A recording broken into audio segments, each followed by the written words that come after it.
Thanks everyone for joining us today. I'm Adam Scarzafava, AVP for Edge Events and Digital Marketing here at Edge. Really excited to bring you a session today focused on leveraging national supercomputing resources for research and education. Before we get into the meat of the content today, I do want to just share for those who may not be quite as familiar with Edge, a little bit about our organization and the role that we play with our community and why we're hosting and organizing this session in the first place. So EDGE is a nonprofit, member-based research and education network and technology consortium. We're owned by the New Jersey President's Council for Higher Education. So we really are of, by, and for that higher education community. And I'll get into a little bit of the story quickly about why we were formed and what EDGE does today. But the mission, the service area have really expanded throughout the region and throughout the nation, with members now officially in 18 states and counting.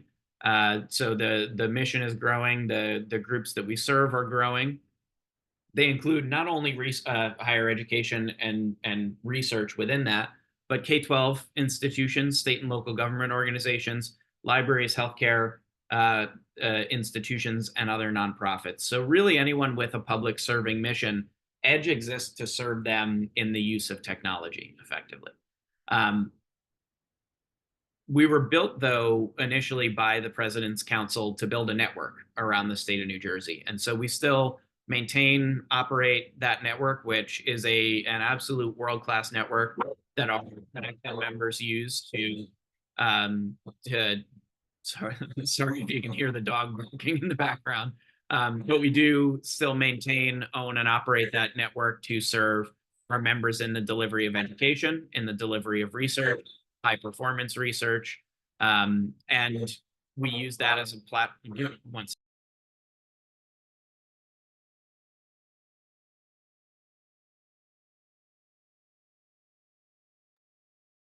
One of those dogs that gets offended when someone rings the doorbell or walks down the hallway in our building. So sorry about that. But EDGE provides this network as a basis for members to conduct education and conduct research. So within the network, we offer EDGE Discovery, which is our technology-based research and discovery framework.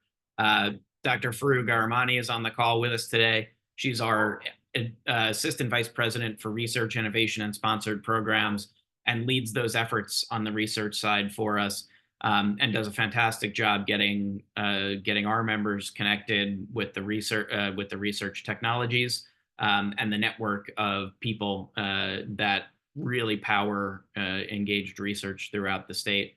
EDGE Market is our strategic and informed consortium procurement arm. We're able to conduct RFPs on behalf of not only our members in New Jersey, but public sector institutions and organizations across the country, and make the outcomes of those RFPs for vital technology services and solutions available broadly.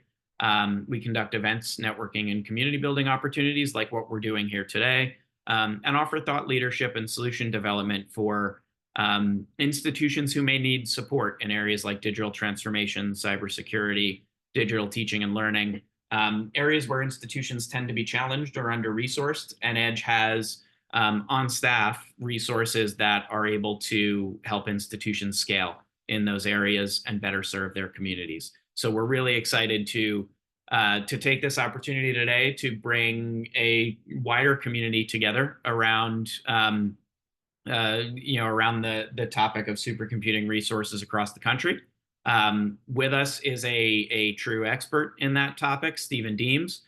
Stephen's the Assistant Director for Project Management at the Pittsburgh Supercomputing Center, with over a decade of experience working directly with the research, computing, and educational communities that the PSC serves.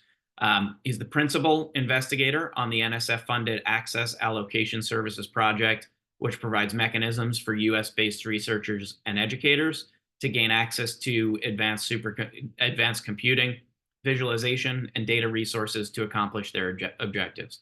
He's a member of the National Artificial Intelligence Resource Pilot Allocations Working Group that aims to increase access to a diverse ensemble of AI-related infrastructure resources, such as data sets, models, software, and systems. He's also an active campus champion and has contributed to various NSF and NIH-funded initiatives. So with that, I will invite Stephen to join us and get into what y'all are really here to learn about today. I'll stop sharing my screen. Stephen, you can share yours and we can get off and running. All right. Thank you, Adam and Faru. Let me find that. I'll start my presentation. Let me spin up the chat. For those of you who are interested in the slides, I just dropped the copy in the chat. So if you want to go a little bit faster than I'm going to go ahead. If you want to save that link for later, please do. Please reference them.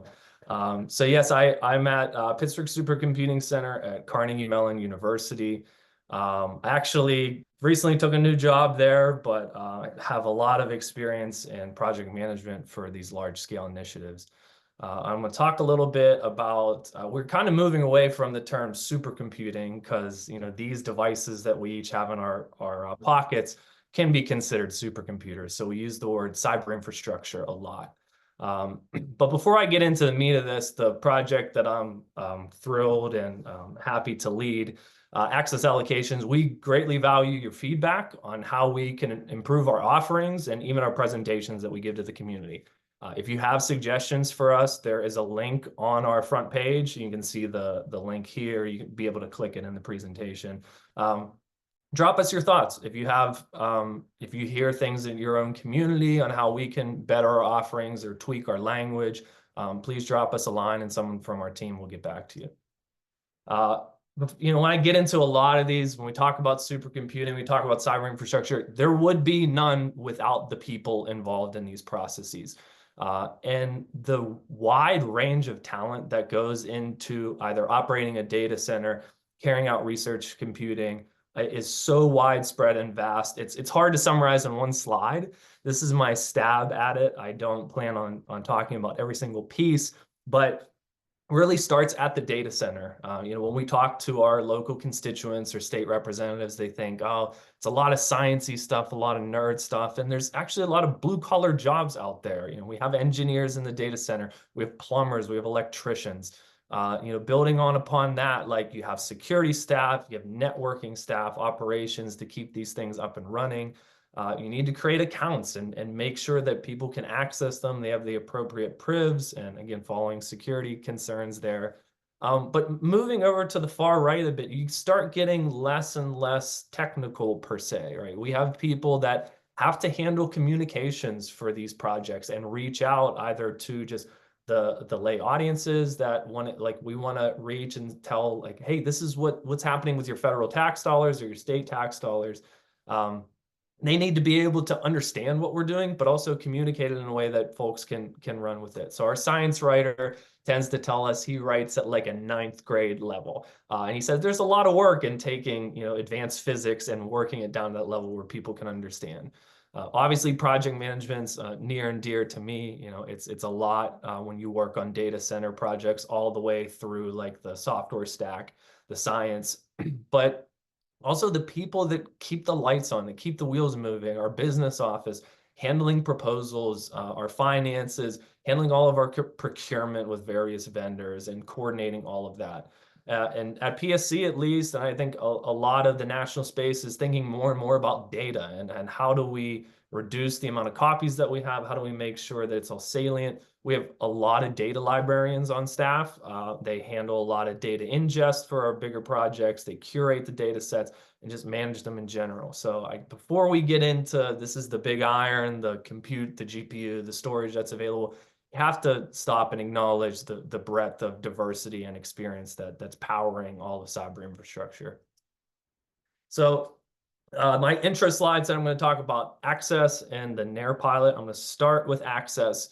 And for those of you that haven't heard about ACCESS, it's really not anything new in the sense that it's continuing on the National Science Foundation's decades of investment in making sure that cyber infrastructure is available to the U.S. Science and engineering community. So way back in the turn of the millennia, we had the TerraGrid program. Following that, there was the Exceed program, and ACCESS is the newest iteration of that. So it's nothing new, just things have changed along the way in terms of the support systems, the actual systems that you're available to request, and how you get on them as well. So ACCESS is an acronym, just like a lot of the science projects that are out there in the federal space. And the first part is advanced cyber infrastructure. And when we use the word cyber infrastructure, it can be anything beyond the laptop that we're probably all broadcasting from, all the way up to scaling across multiple racks of a supercomputer. This includes data storage, capabilities, data sets, AI models, various software components. The coordination piece, this coordination ecosystem, is ACCESS is many funded awards working together with other NSF funded projects. And the last bits are the services that we provide. The team that I work with, we're responsible for requesting accounts on these systems.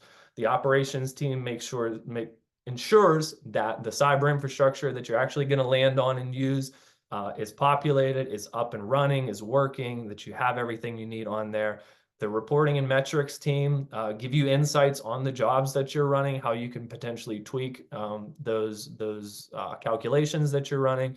And there's also assistance in using those allocations. There's training available and consulting within the program. When I mention outgrowing your laptop, it can mean numerous things. And a lot of the talks that I give, I recommend using ACCESS resources for educational purposes, especially for TAs, where you say you get to work with a group of students and say, hey, we're all going to use this one shared resource. All of the data, all of your assignments can be managed from that resource. But if you're an individual researcher, you may just want to offload that computation off your laptop. If your tasks are taking too long to complete, or your machine freezes, you have to start again. If you're running out of memory or storage, this is when you may want to consider moving to the resources that are provided by the national community. Our job essentially is, we're in a way a middle person between the researchers and educators and the big iron and the assistance that is on the other side. So this is kind of my flow of where ACCESS Allocations fits. So you come to our landing page, come and request an account, and you're off and running. I'll give you more details on that process in a little bit. But when we spun up, this iteration of, decades of investment in cyber infrastructure, our vision was pretty simple. Anybody in the US, no matter the institution you're at, how big the scale of your planned work is, the discipline that you operate in, or your individual demographics, you have a place in ACCESS. We want to make sure that the request process is easy and multiple modes of entry, that you can find the information that you need. And then our main product that we develop is our software that handles the submission of proposals, the administration, the review, and creation of accounts on these systems. A quick look at the cyber infrastructure that's available right now. We have various types of computing systems of various core counts and memory sizes. We do have an NSF-funded cloud resource. So if you need persistent services like web servers, databases, you need certain ports open to the broader internet, it's a great resource for you, the Jetstream 2 at IU. There are various accelerators, GPUs probably being the most popular and in demand right now, but there are things like vector processors and field programmable gate arrays. There's different layers of storage, whether it's for long-term archival object storage or different tiered storage from flasks, bending disks, tape. There's also a rich set of data repositories, workflow managers, really high-speed networking, and not, to forget my intro slide, there's plenty of CI professionals and support tools available to help you run your jobs, carry out your work. So you can see all the resources that we currently have available at that link. You'll also find a lot of other community resources that aren't necessarily provided by ACCESS or provided by the National Science Foundation. I tend to call them like friends of ACCESS. So we want to make sure that the community knows about these. And we have many more resources coming online soon. Science gateways, I didn't list in that list because I think this is worthy of calling out in and of itself. If you are within a domain, a specific scientific domain, there's likely a science gateway that's up and running with a rich set of data, of CI resources, compute storage, that you can go ahead and use for your specific domain. So I'm not going to list out all the ones that are on this slide. You can click the link, see all the active gateways, you can request accounts there. But it's another way to get on to the infrastructure without going and building everything yourself. So the next part I'll talk about is, okay, this all sounds good. I'm interested. This is why I'm here today. How do I actually request a project? So we have four different primary means of getting on the resources. There are others mentioned in my intro. If you know a campus champion at your site, or you look up the Campus Champions program, you may be able to be added to an existing allocation if you'd like to kick the tires on some of the systems. But these are the four main entry points that we advertise, and you can view them as increasing in the amount of justification that you provide for these different buckets of allocation. You also get more allocation, so more service units that you can spend on CPUs, GPUs, and storage. So for people who are new to Access, we always recommend start with an Explore allocation. It's a single paragraph, 3 to 4 sentences on what are you trying to do, maybe what software you're interested, what types of resources you're looking for, nothing more than that. The next one up, we go to a page of justification for those who know that, hey, I need a little bit more than what's available in Explore, Discover. I'm going to target this one. So it's a 1-page write-up.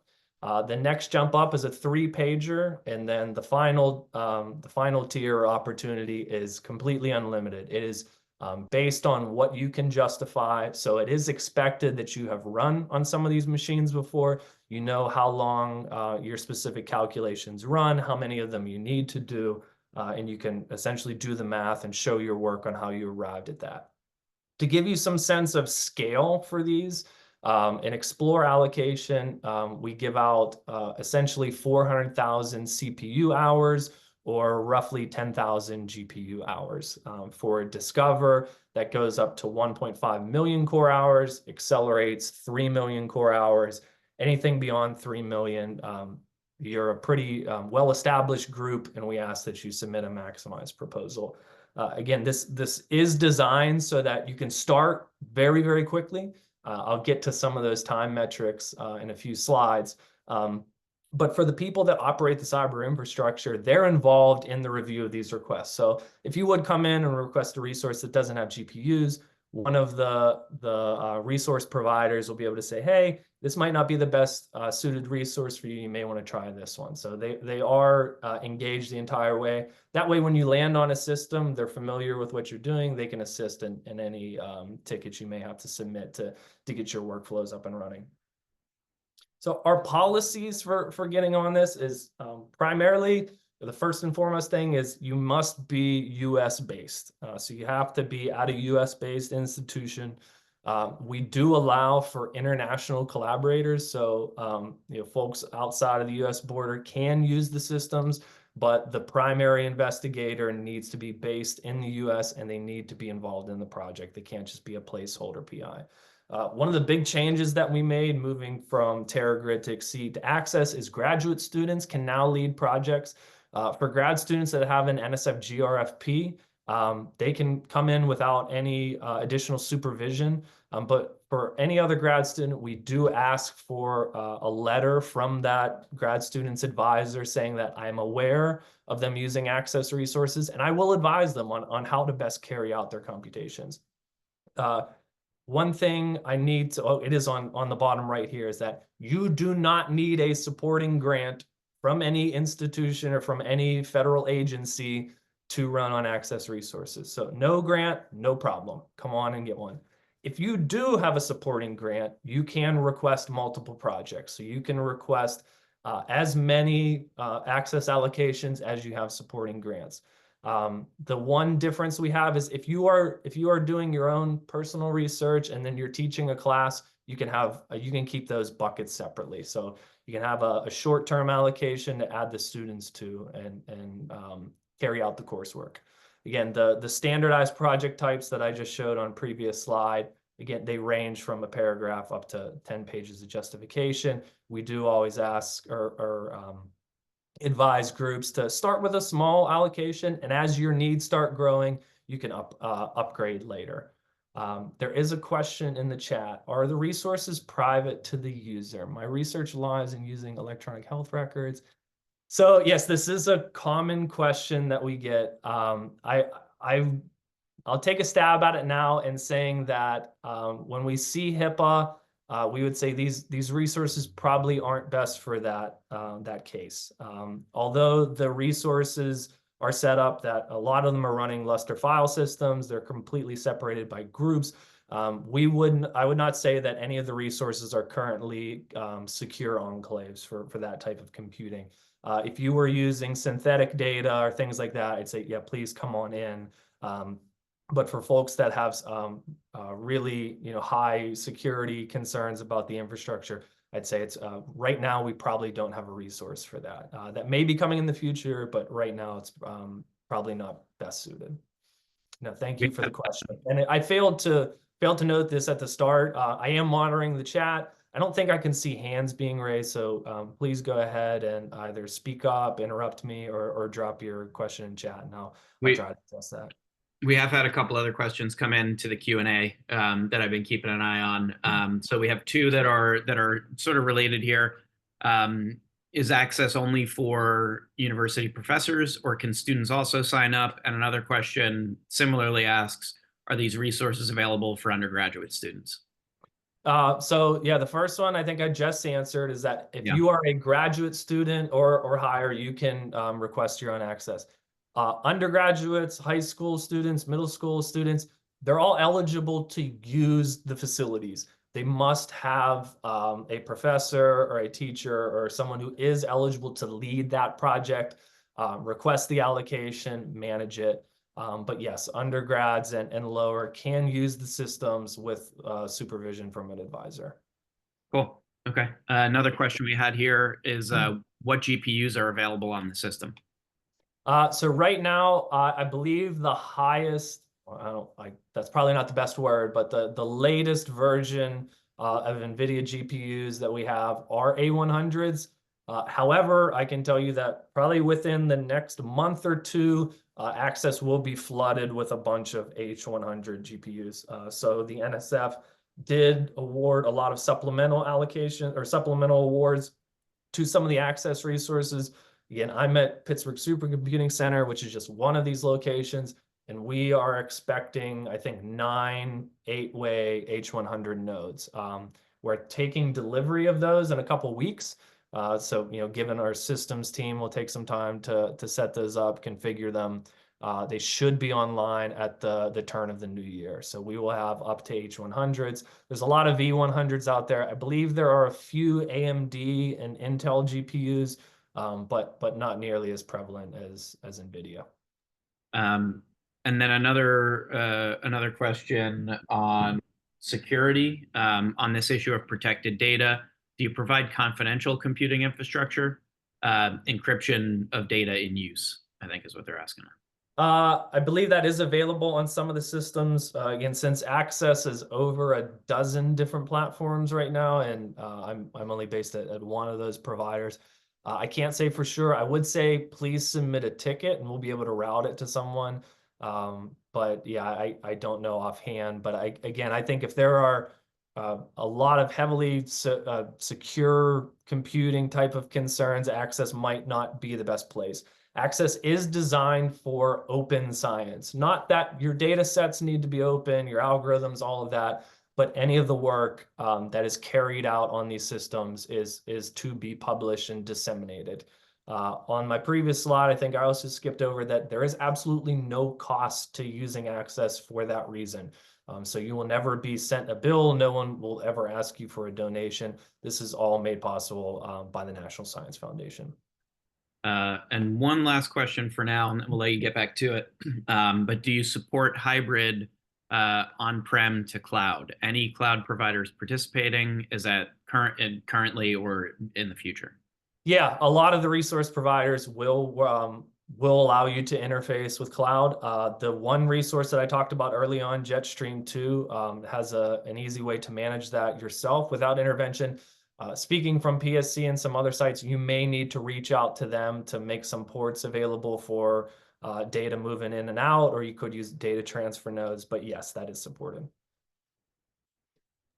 Awesome. Right. Thanks. No, thank you all for the questions. I'll try to fly through this. Hopefully have a lot of time at the end to go through some more. But yeah, thank you for the great questions thus far.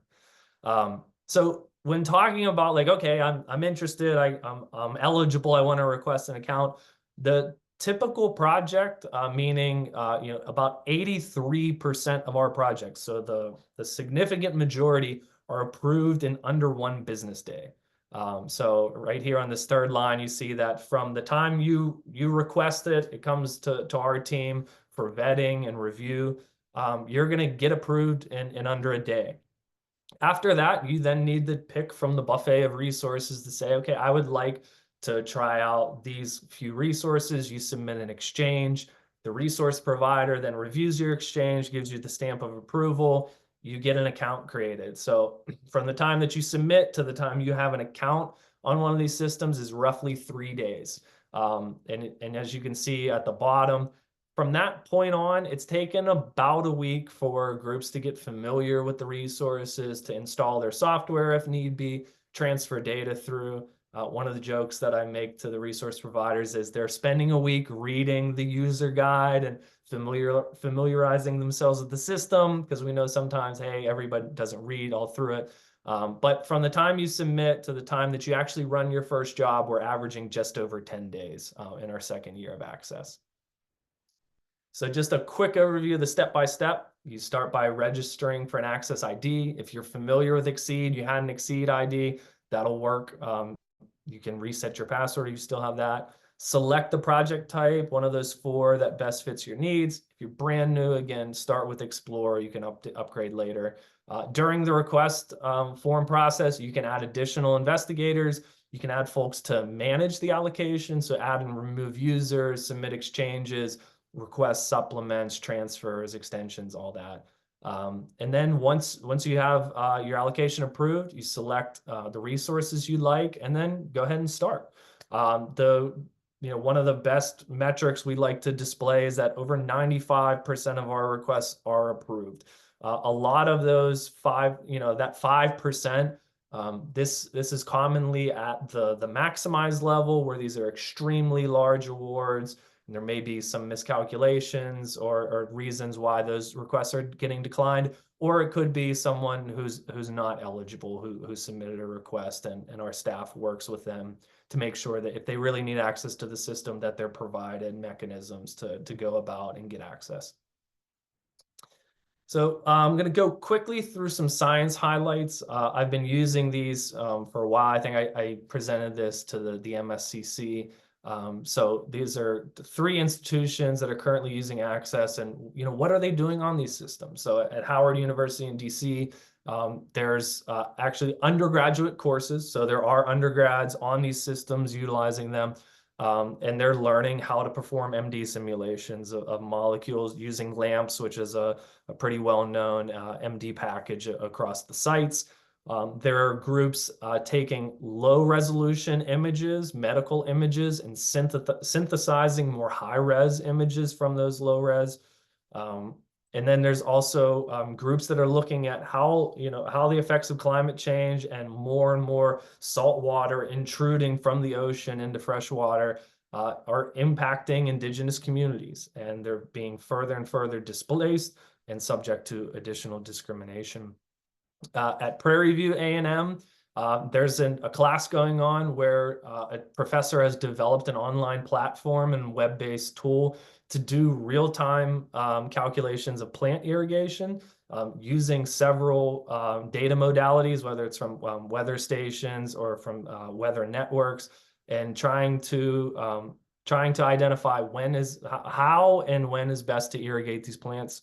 You hear a lot about deepfakes in the news today, so there's a lot of work going on in that across Access, but also at Prairie View as well. And then there are also classroom exercises being done on types of infrastructure that we currently don't have available yet. So around IPUs, so another type of accelerator in a graduate level course. And at University in New Mexico, they're looking at extreme events in the ocean and how, really this affects our daily life, whether it's our loved ones working out on cargo ships, cruise ships, or oil platforms, but also how that affects supply chains. They're imaging volcanic structures, as well as doing a little bit similar to what the Access Metrics team does, is as these systems become more and more complex, where it's not just compute and data storage, where do the bottlenecks emerge in terms of shared processors and memory, bandwidth, etc. At the bottom of the page, there is a link to read about all of the current projects that we have. So when someone is approved for an allocation, their name, institution, title of the project, and abstract are considered public knowledge, as well as the resources that they have access to. Any proposal data or things like that are not considered public, but you can read about everything going on our website. And this was from our annual review this past year as a snapshot of who's using Access. And I will preface this with, we have not really made any dedicated strides to reaching out to particular audiences or disciplines or demographics, but we were very surprised to see that almost 1 in 3 of our requests comes from non-R1 institutions. So again, I'm at Carnegie Mellon. We're considered an R1. We're a major research institution, but 1 in 3 projects are not these types of institutions like Rutgers, like Illinois, or the California systems. About 1 in 4 of our users are considered female or identify as female. This is all from self-provided data. This is not a requirement that when you come into Access and you request an account that you have to provide it to us, but we do appreciate it, and we do encourage folks to self-identify when they request an account. But also on the right side, you can see that we're in a plethora of fields of science.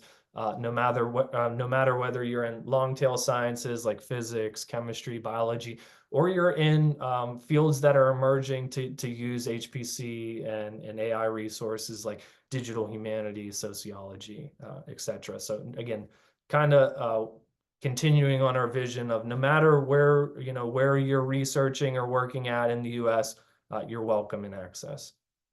For a little bit more on who's using Access, I would look at the couple links here. The map on the right shows where these allocations are being made. You can filter by usage to see where the highest concentration of usage is taking place. You can view, again, our current projects to see, there might even be people at your own institution, maybe in your same building or same hallway, who are already using Access. So please explore that as well.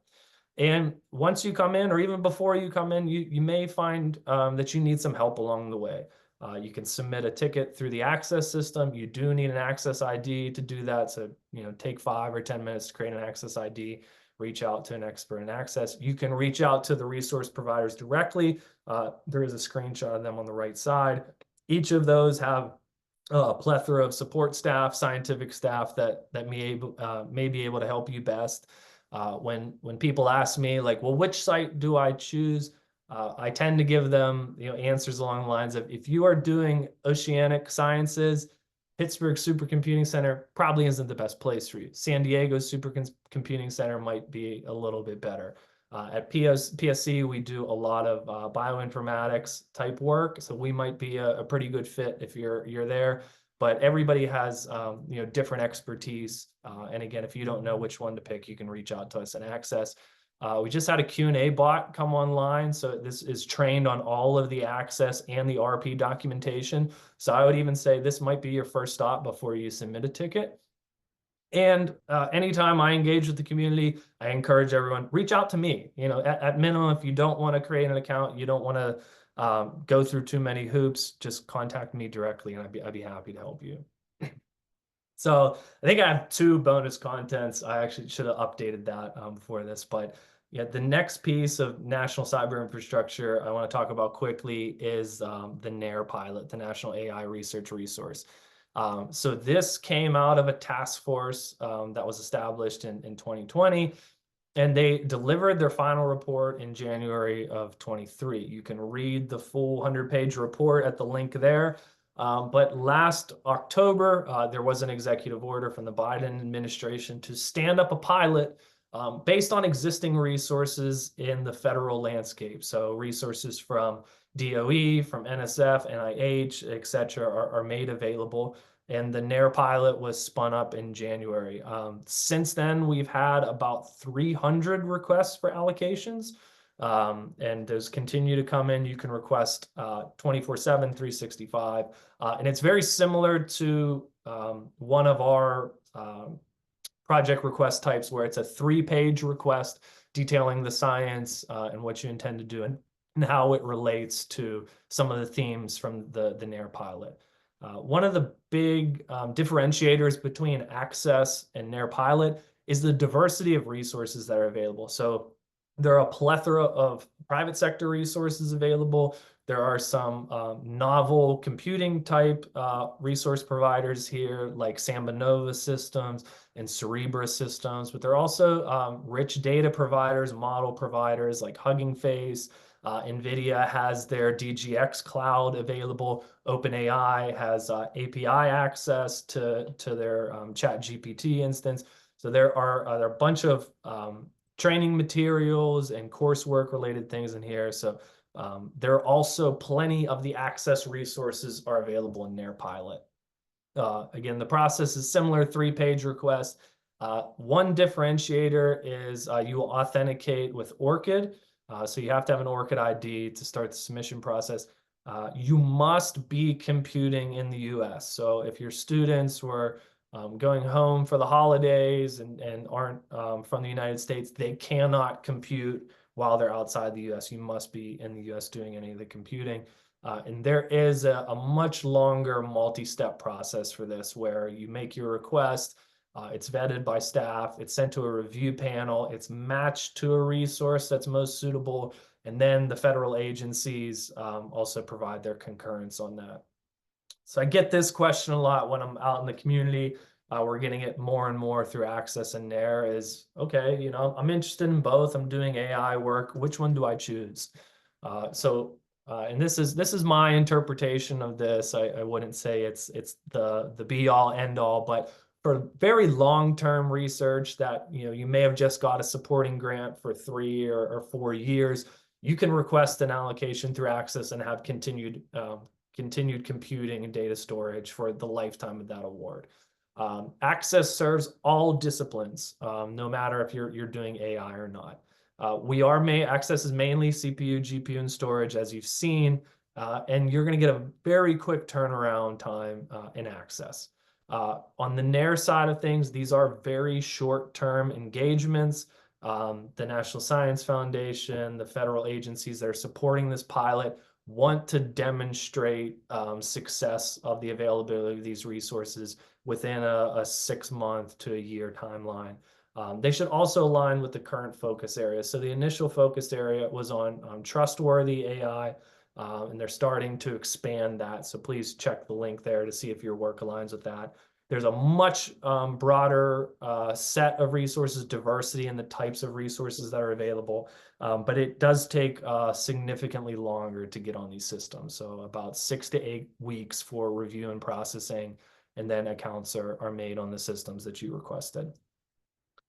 One more thing, and then I'm done. I saw another question come in through chat, but one of our pilot projects in ACCESS was, you know, instead of trying to find researchers, educators, instructors, and bring them over to ACCESS, we want to bring access to them. And we want to essentially spread the seeds across the country on advertising these resources that are available. So what our initial release here is what we call a campus on-ramp.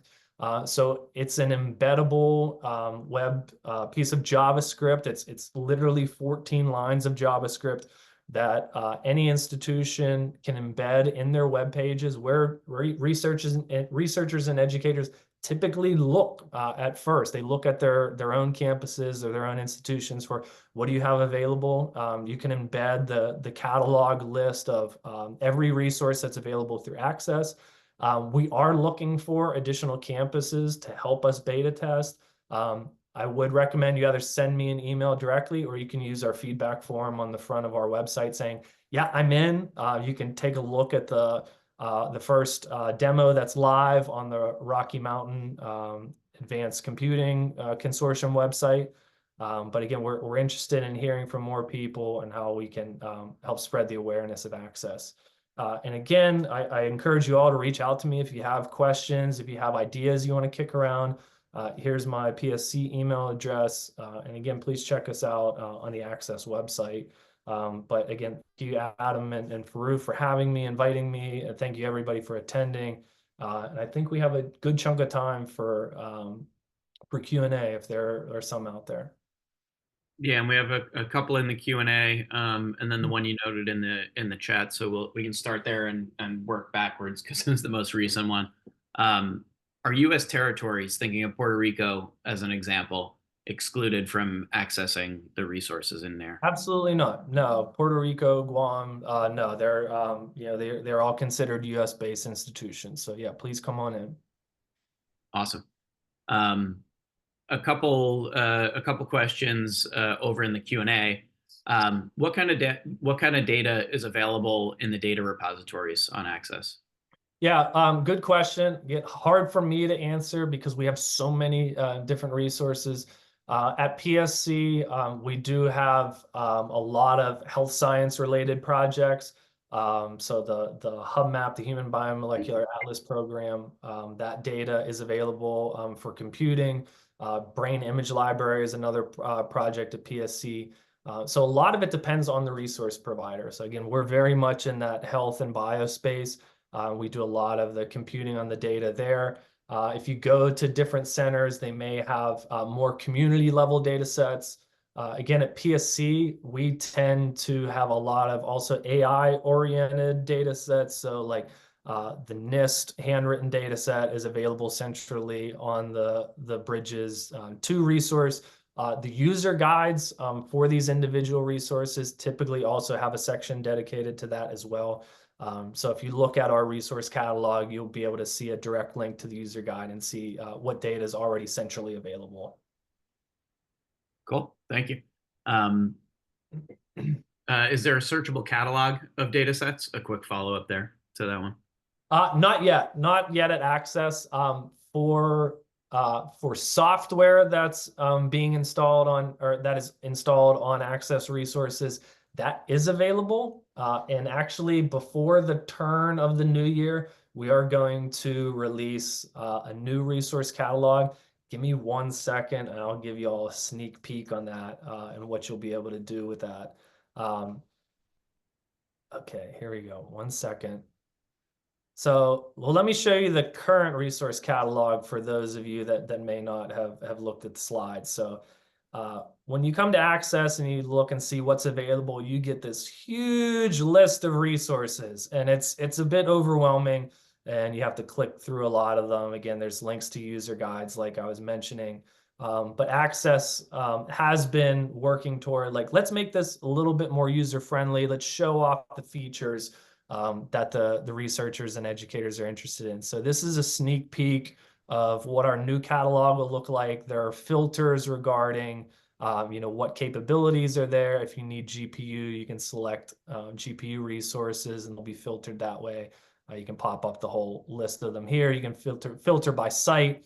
But when you go into a resource like the Bridges 2 resource at PSC, you'll be able to see all of the different configurations of the various partitions. You can read more about what's in them, what they're designed for, as well as storage that's connected. And there will be an individual software search in the catalog. So if you are looking for VASP, you can look for that. TensorFlow, you can look for that. Whatever you're interested in. We hope to add additional resources like what data sets are installed in this new catalog and probably our next version of this. You can see a little bit about what types of research is being done, as well as queue metrics on like how long is it going to take me to get a job through the queue. There will be trainings and webinars displayed. So Yeah, unfortunately, we don't yet have a one centralized, here's the data that we have available, here's where it's installed. But we're hoping for at least, version 1.1 to have that available. Yeah, and lots of great resources up there already, if even if not the data sets. Um, Another question, to what extent are you reaching capacity in utilization? Really good question. Right now, Access is not oversubscribed. Reason being, we've had some really big resources come online recently. So the Stampede 3 resource at the Texas Advanced Computing Center is a massive machine, and they are still onboarding users. So we have a lot of capacity there. There's also a really big resource that's relatively new at Purdue called Anvil that has a CPU partition and a GPU partition. I think in general, the GPUs are oversubscribed. However, like I mentioned at the beginning of this presentation, there are a bunch of H100 nodes on the way to various computing sites. So SDSC, PSC, IU, Purdue. So we are about to get increased capacity in GPUs. But yeah, right now, come on in, tell us what you need, and we should be able to take care of you. One last question for now, and if we have a couple more minutes here, so if anything else is coming up, please drop it in either the chat or the Q&A. But one more for now. I'm an international student studying at a U.S. institution. Can I still use Access with supervision from a professor? Absolutely. Yeah, if you're a graduate student, if you're a graduate student, you can request your own allocation. On our website, allocations.access-ci.org, we give a template for that letter, and basically you ask your advisor or your professor to grab up that text, drop it on their university header or stationery, sign it, and then you submit that with your allocation request. If you are, again, an undergraduate student, I would ask the professor to go ahead, create an Access ID, and be listed as the principal investigator. The student can submit the request, but the advisor does need to create their own Access ID and be the PI if they're an undergraduate. Cool. And then for I guess that was maybe a crossover question with NAIRR too. If they're on US, so is that international restriction just if they're actually out of country, or is it the student status? Correct. As long as the student is on US soil doing the computing, there are not concerns about their international being an international student. I will say that different resources have different requirements. So at the beginning of the NAIRR pilot in January, we had the Summit resource from the Department of Energy available. They had much tighter restrictions on who could run on those resources depending on citizenship or country of origin. So ultimately, it does come down to which resource provider you're selecting, but in general, it shouldn't be a big issue. Okay, got it. I don't see any additional questions for now. As Stephen mentioned, we'll make sure you have an opportunity to get get right to them and ask any questions that you might have, and get in touch about the resources that you reviewed. I do have one more point that came through on my side of the chat about eligibility. So I said earlier about this theme of open science, and what we mean there is anybody, again, based in the U.S. who is carrying out computational work that they plan to disseminate, plan to publish, present at conferences, is eligible to request and use Access resources. So that means folks that are at for-profit entities. Like we have allocations from NVIDIA Corporation. We have allocations that are out there from Procter and Gamble, from Fortune 500 companies that they may not have access to the types of resources that Access does. So they're coming in, they're doing open science, and they do publish and present their work. Again, they don't have to publish their data sets or their codes, but yeah, you do not have to be at an educational institution or a nonprofit. You can be an individual investigator starting a small business. You can work for a military branch. Our policies on the allocations page will spell that out. We do have a quick summary of it at the top because it's pretty expansive. Basically, the people who are not eligible are if you're doing private work that you basically plan to start and profit off of, that's not a suitable use. If you're a lead investigator from a non-US based institution, you're not eligible to lead, or if you're under the graduate student level. But everyone else is welcome to come on in for open science resources.